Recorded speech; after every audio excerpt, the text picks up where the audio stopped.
Welcome to the Tim Runs His Mouth podcast. I'm Tim Young. You might know me from the radio. You might know me from here. And make sure that you like, subscribe. You do all the things that you want to do when you want to follow me here on Rumble. You can also find this on YouTube. You can find it on American Greatness.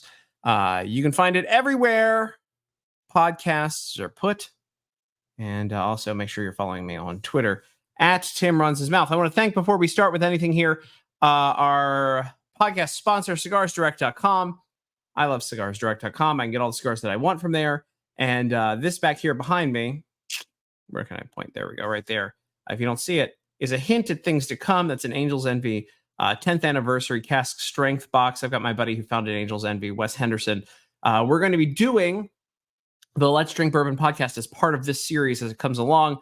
The very first season of Let's Drink Bourbon. I know you guys may not like some of these guests, but we had Brad Paisley on. We had Bill Samuels Jr., who was the patriarch of Maker's Mark. We had Mitchell Tenpenny. We had a lot of great singers, a lot of great entertainers, decent people. And in this next season, I think we're going to have some of his other friends, like folks from Metallica, on to talk about both whiskey and music. So we're not just going to do politics. We're not just going to talk about the things that are going on during the day and the news of the day, but we're going to talk about all of the fun stuff. It's okay to have fun. All right, it's okay to have fun. Just put it that way. All right, so here we are. I want to talk about something first. There's something that is breaking on the internet today as I record this, and I want to make sure that you guys don't get excited. People are saying that this is from the Fani Willis trial. Just a warning. There's a little bit of language on this one, but they're claiming that this is the name of her Bluetooth. This is a lie. I love to fact check things here, especially when they're crazy. This is a lie. This is actually from a different trial. This is from, I believe, the armorer in the shooting case for what was it, Rust, the Alec Baldwin movie. The name that would appear on, say, a Bluetooth device is found on line 32. Hold on to your hats. Which is Gorilla Grip Pussy Pal. Okay. That is not Fani Willis. I'm sorry. I regret to inform you. I know a lot of people were very excited that it could be Fani Willis. It is not. And by the way, it's Fanny. It's not Fani. I don't want to hear the crap pronunciation of names. Remember, it was Kamala before it was Kamala. I don't understand if this is some sort of a psyop or something to play with your mind so that they can screw you up when it comes to pronunciation of things. It is not Fani. There is no W in that. It is Fanny. And she is trash. Listening to her talk, but not trashy enough that that's the name of her Bluetooth cell phone. I regret to inform you that that is not the name of her cell phone. Let's get into very serious news before we get into some funnier stuff today. I want to talk about this, and hopefully it'll come up. Maybe it won't. There is a story that was brought up by, I believe, the Epic Times. No, it was brought up by Scripps News, which means it's a serious. It's more serious than when it hits the mainstream. Here. So this is a story. Children are going missing as they come across the border and they go to their foster families that come across the border with the migrants or illegal immigrants or whatever you want to call them. Let's watch this. I haven't watched this full clip yet. I'm going to react to it with you. Migrant runaways. Children who came across the southern border alone were placed by the U.S. government with an adult sponsor and then vanished. Now, they're saying migrant runaways. I don't think they're runaways. And I think a lot of us don't think that they're runaways. I think there's some massive human trafficking going on here. I don't believe that these are runaways at all. Kids like 15-year-old Yenny, who was last spotted with a black backpack getting into a white pickup truck. No one will say where she went. Selena was just 16 when she ran away from her sponsor's home weeks ago. Cesar, also 16, left his uncle's home one day and never returned. I mean, again, they're saying they left it. We do not know what happened to these kids. We do know that the cartels are human trafficking. They traffic children. They traffic people as well. I don't for 1 second believe that they are just simply runaways. I don't for 1 second believe that they are runaways. I think that they have been trafficked, and I think they have a destination, and the destination is not the foster families that they're staying with. Each of these children disappeared from the small town of Culpeper, Virginia, about a 2-hour drive from Washington, D.C. So that's just Culpeper, Virginia, by the way. before we get into this. That's just literally all of those children disappeared from Culpeper, Virginia. We're not talking about like middle of nowhere in Texas, El Paso, wherever, right? Anything on the border. We're talking about established up in Virginia, and they disappeared. So imagine how many are getting trafficked around the country. I don't for 1 second believe that these are just simply runaways. And I don't think anyone does at all. I don't think anybody's buying this bill of goods here from the media. This is all my missing kids right here. These files are pretty thick. It's Culpeper Police Detective Norma McGuckin's job to try to find them. And she says her cases all seem to unfold the same way. The sponsor will take him in, or her, and then within 30 days tops, a couple days sometimes, and then the child just picks up and leaves. Yeah, but I mean, again, and who even knows? They come with no ID. They don't know what they're doing. They have these files. They have a couple of pictures of these kids. They come with no parents because they're being trafficked. Probably it could be that their families are being threatened. It could be lots of things. But again, if these kids were here because they were seeking asylum, wouldn't they want to stay with these families? I believe wholeheartedly this is a human trafficking campaign that's going on. Called this a crisis. We have 21 missing still. That's a crisis. On a small town, very small town. Every chance she gets, McGuckin drives through these neighborhood streets looking for any sign of the missing kids. I mean, let's be real here. She's going around looking in neighborhoods like they're a lost dog. She's yelling treats. Come on now. Yeah, it's ridiculous. Let's pull this back up. Pretty much all of these neighborhoods, you can point to a house where Yes. an unaccompanied minor has run away. Yes, on this side right here. Again, this is a serious problem that's happening. 21 kids in Culpeper, Virginia are magically missing. This is human trafficking is what's going on here. That they are part of a system that doesn't involve the United States, that going forward, nobody's paying attention to. The Biden administration isn't paying attention to. They know about it at the border. They know what's happening. They know 100% what's happening. But they're letting these kids go. And they're not monitoring them, and they don't care. The Biden administration doesn't care. Absolutely doesn't care. Why would they? That would they'd have to be blamed for something if they cared. In other news today and this week, as I'm not sure when you'll be seeing this, but other news today, Mitch McConnell is stepping down as leader of the Senate, the Senate Minority Leader in November. Now, here, look at that. By the way, this picture is ridiculous. It looks like he's ascended to the heavens there with this picture from NPR. Man, they must really love him if they're doing the that imagery there with the light, the dome behind him that makes him look like he's an angel. Mitch McConnell deciding to step down. I don't know where the step. Okay, well, I'll read this. This will be my last term as Republican leader of the Senate. McConnell said, his voice cracking. I'm not going anywhere anytime soon. However, I will complete the job my colleagues have given me until we select a new leader in November, and they will take the helm next January. So Mitch McConnell, who has famously frozen now multiple times, people and medical experts have weighed in and said it looks like he's having a stroke twice. He looks terrible, by the way, in person. He has aged incredibly. How old is Mitch McConnell, by the way? Is he in his 80s yet? Let's see.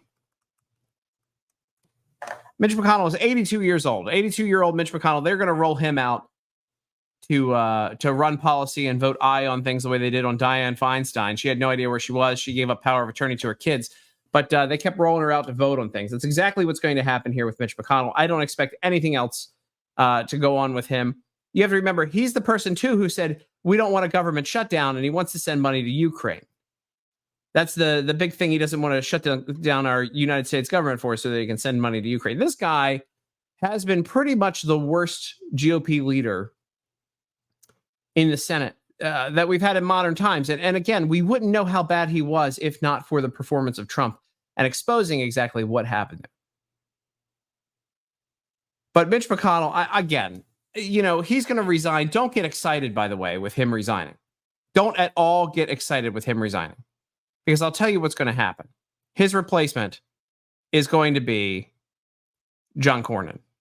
Or it's going to be somebody who is just as right away. Lindsey Graham. It'll be somebody just as old. It'll be somebody just as bad as Mitch McConnell. Do not expect him to be replaced by someone who is like, like a Tim Scott. Even like a Tim Scott would be good, right? Younger, might be Trump's VP pick. Who knows? He's one of the rumored names. But I couldn't imagine it being someone who is America first taking his place. You don't expect a Mike Lee who has been out there fighting against big tech. It ain't gonna be him. They don't want him in that kind of position. They don't want anybody. They don't expect anybody in the position of minority or maybe majority leader. Who even knows? I mean, there is a chance that Republicans could win back the Senate, albeit a slim one. I don't know what they would do with that power. Nothing. But don't expect somebody good to take the place of Mitch McConnell. Don't expect somebody responsible to take the place of Mitch McConnell. Don't expect somebody America first. I would just assume it's going to be a Lindsey Graham or a John Cornyn. I mean, hell, Susan Collins. Is Murkowski still around? Why not throw her in there? It's going to be somebody like that's just as bad, if not worse. Do not expect someone good to take Mitch McConnell's place. And don't get excited. Don't. It just ain't happening. It ain't happening. It's not going to be someone good. So don't wait up. Don't wait up. And he's not going to retire from the Senate. He's 82 years old. They're going to wheel him out. He will be a member of the Senate, and he will run for re-election, I betcha. He will be a member of the Senate until he's 98 or however long they can keep rolling him out. Because if they continue to roll him out after he's literally had mini strokes in public and just frozen, and we're just assuming those are mini strokes, is what they sure do look like. That's what some medical experts have said. They definitely are. Do not expect Mitch McConnell to retire anytime soon. If he ain't going to retire when he's having mini strokes, he ain't going to retire at all. Again, let me see if I can find the Dianne. I want to find this Dianne Feinstein video because this is, and I have it here. I should have all this stuff pulled up immediately. Why would I? Let's see if I have it here. Videos. It looks like I do not have it.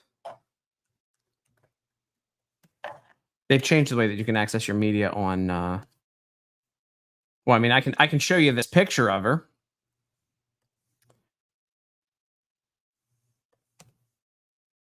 That is Dianne Feinstein. You can see she was not in good shape when they had her. They were rolling her in. That's what she looked like when they were rolling her into the Senate to vote. Just assume that will be. That's how Mitch McConnell's going to look before they get rid of him. He's going to be They're going to be rolling him in, and he is going to be playing that game for a long time. He's going to be voting on whatever they need him to vote on. And look, it's okay to have an extra Republican vote, but again, be responsible. They should have someone else ready to go that's a Republican who could run for that seat and win. Maybe the former lieutenant governor, or was it the AG? I think it was the AG who just lost Cameron in Kentucky, who just lost the governor's race. He'd be a good senator from there. But Kentucky could be a purple state at this point. I don't know. I don't know where they're going to go. So there you go. That's what Mitch McConnell's going to look like before they get rid of him from the United States Senate. Get ready for that one. Be excited for another elderly person pooping their pants in the United States Senate. Mitch McConnell will be that next person. Another story I want to cover today. This is amazing to me, and I think you guys will all enjoy this one. This is Wendys. I don't know if you saw this earlier this week. What is this crappy advertising website? By the way, I love it when, there we go. I don't even know what QZ.com, quartz.com. It doesn't matter because this story is actually accurate here. So Wendys says it won't do search pricing after all, backtracking after backlash. So what Wendys' plan was, for those of you guys playing along at home, Wendys, if you've ever taken Uber, when things get busy on Uber, the price goes up a little bit. So Wendys thought, hey, people can afford food all day long. Why aren't we doing the same thing Uber does? And when it gets busy, say around lunchtime, we'll just jack up the prices of all of our stuff. So God knows what that would look like, because I've seen times where a $10 Uber ride is $120 after the Super Bowl, when there's a rush at the airport. So who knows how much Wendy's was planning on charging you for a Frosty or a burger. I can only imagine that their burger could have gone all the way up to like $25. Who knows? Who knows? And then when you go and you get the burger for $3 or $4 or whatever it's supposed to cost, people would have been like, wow, I'm saving money. It's not $25 when I got that burger. But that would have been, I think, disastrous for Wendy's. And I want to read the story for you. So the fast food giant CEOs touted a new digital menu boards that would allow dynamic pricing at different times, prompting comparisons to Uber. So Wendy's would like a word about the difference between dynamic pricing and surge pricing. So when they announced this, everybody lost their minds and were like, Wendy's, you're out of it. We're done here. Earlier this month, we issued a fourth quarter and full year 2023 earnings results and included an update on investments we were making in our digital business. One initiative is digital menu boards, which are being added to U.S. company-operated restaurants. We said these menu boards would give us more flexibility to change the display of featured items. This was misconstrued in some media reports as intent to raise prices when demand is highest at our restaurants. We have no plans to do that and would not raise prices when our customers are visiting us most. Well, they actually said that they were going to do that. The fast food fracas started earlier this month when Tanner, is that the guy's name? That's I don't care. Why would anybody care? I'm going to assume Tanner. Yeah, Kirk Tanner, CEO Kirk Tanner. What happened to Wendy, and what was his name? What was Wendy's dad's name? Wendy. Dave Thomas. Whatever happened to Dave Thomas? Say I like that I have the internet there. I can do that.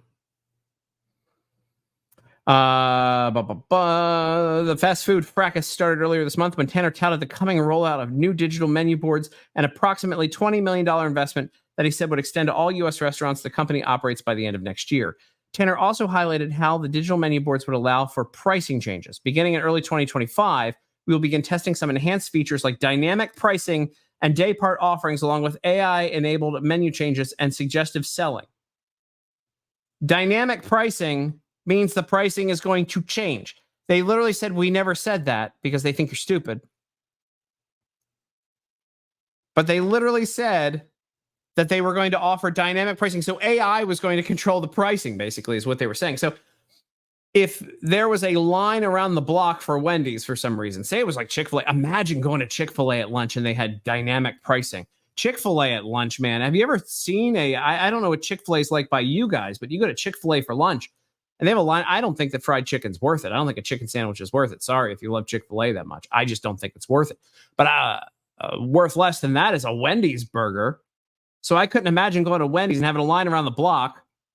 You think your combo meal is going to be, I don't even know what a combo meal is now there. I mean, the way the prices are going, I'm going to assume a combo meal is like $11. And you show up and you order and you're stuck in the line, right? You're driving to Wendy's and you're stuck in the drive-through line. You're going around because you know how they have the little kind of blockade there. You get into it and you're going there for lunch and they have dynamic pricing. So you get your dynamic pricing and you're pulling around and you're stuck in the line and you show up and you're, I guess, $11. Do they still do biggie size? I haven't been to Wendy's in years. They'd still do biggie size or whatever they call it. You show up and your biggie size is now, instead of $11, $38. And you're stuck in line and you just wanted to get lunch, but you just so happened that you showed up when there was a line at lunch and you hit the surge pricing and AI hit it. Because that's what happens with Uber, is that the AI hits it when it's too popular. I remember I was trying to go to an airport one morning in Atlanta and the surge pricing had hit Uber and not Lyft. And so the Lyft ride to the airport was like $13. But the Uber ride was $89. And then it went up. I think it ended up being $106 or $120. But I paid $12 to go to the airport with the other brand. So here you have no competition. You're driving through the drive-through, surge pricing at Wendy's. I'm sorry, what do they call it? Dynamic pricing. And you would have been stuck. And your combo meal would have gone from like 11 or 12 bucks to probably 38 bucks or something. It could have gone crazy because AI is controlling it and they realize they have you trapped there. So you're just stuck like a sucker. Again, this was a terrible business move, and it's why they ran away from it, because they realized earlier this month we issued a fourth quarter blah, blah, blah, blah, blah. One initiative was digital menu boards. They're like, oh, it was just digital menu boards. Had nothing to do with pricing changed, even though it said literally dynamic pricing. Dynamic pricing means it's going to shift when you're there. They're lying about it to try to get people back. Dynamic pricing is widely understood to mean changing prices as demand fluctuates to maximize revenue. That's exactly what it means. Wendy says Tanner didn't mean surge pricing when he said dynamic pricing. Well, then what did he mean? Because that's what dynamic pricing is. So they were going to absolutely rip off their customers, and they got busted for it, and they had to run away from it. This is a problem. And if businesses go to this model, again, if you're stuck in that drive-through, if you got nowhere else to go, you have a half hour for lunch or whatever. Say you got a regular job, you got a half hour, 45 minutes. You got one place to go to. You go to the Wendys, you want to get your food, but there's a line there. And while you're waiting in line, say you're inside, and while you're waiting in line, you look up at the menu, and it's like the number goes from $11 to like $20, and you're screwed. That's dynamic pricing. There's a line of 5 people. It goes up. Or say it starts to clear out. I mean, imagine what could happen there to the crowd at a Wendy's. Say you're waiting for the price to go down. You're like, hey, it's going to go down in about 20 minutes. So I'm just going to sit here until the end of my lunch break. And people are just going to hang out. I'll go, take a bathroom, come back. And then the price drops. What if you even order? So say you order your food. These are other things that could happen with dynamic pricing on a menu. Say you order your food, you pay the $20 or whatever it is, or $30 that it goes up to, right? Because it's dynamic pricing. And again, Wendy's ran away from this real quick. Imagine your price is $30, and then you look up at the menu after you get it because it's calmed down by the time you got up there, and the price drops back down to 10. Things that could happen with dynamic pricing and AI running the menu. That's how stupid this is. But hey, make your money. But it scared them enough, though, and I think that's what's important, is that it scared them enough that they ran away from it. We won't do surge pricing at all, guys. Nope, not at all, because we realized we effed up. Hey, if you bring your lunch to work, you can the line's just the microwave. Maybe they'll start doing surge pricing at the microwave. They'll have to put $1 in it, because you've been waiting too long. Again, all the things that could go wrong. There are so many things that could totally go wrong with surge pricing at a restaurant, and especially run by AI. I mean, I wonder how bad it could get. Say you're there like late night. I mean, you know when I would do it. Say you're there late night, right? You got a drunk line. You leave it open until 2 a.m. or 3 a.m. You got the drunk line coming through. And people don't pay attention to what they're doing. They just throw a credit card down. You got nothing else is open around in the area. You realize you got everybody in line and they're stuck there. I'd make the burger meal $130. Screw you. You're drunk. You have no idea where you are. You got or you got an Uber coming around. But most people like Taco Bell line late at night or high or whatever they are. They're coming around. They're stuck there. Combo meal number 6. It's normally like $11. They don't even realize that the surge pricing shows up on the screen. $130. Enjoy your fries. Because you weren't paying attention. Hey, that's what business. Hey, it's capitalism, right? You're dumb enough to go through it. But at least people caught onto it and they started a backlash online. But there's all the things that can go wrong with surge pricing with food. And who knows where it goes. At this rate, when they're paying $20